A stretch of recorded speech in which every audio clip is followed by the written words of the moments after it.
So I didn't take many videos of us loading it and unloading it because it was super hectic. But this will give you a little bit of an idea of what we had to go through.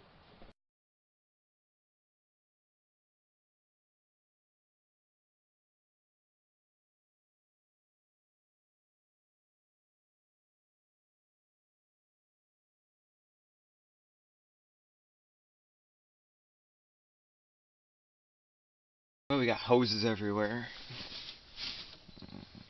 The wiring back here is just an absolute disaster. It's plugged in on that side, and then it comes back here, and it's cut off.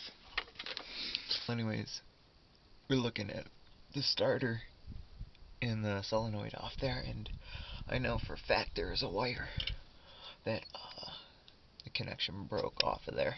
We can't see it, but trust me.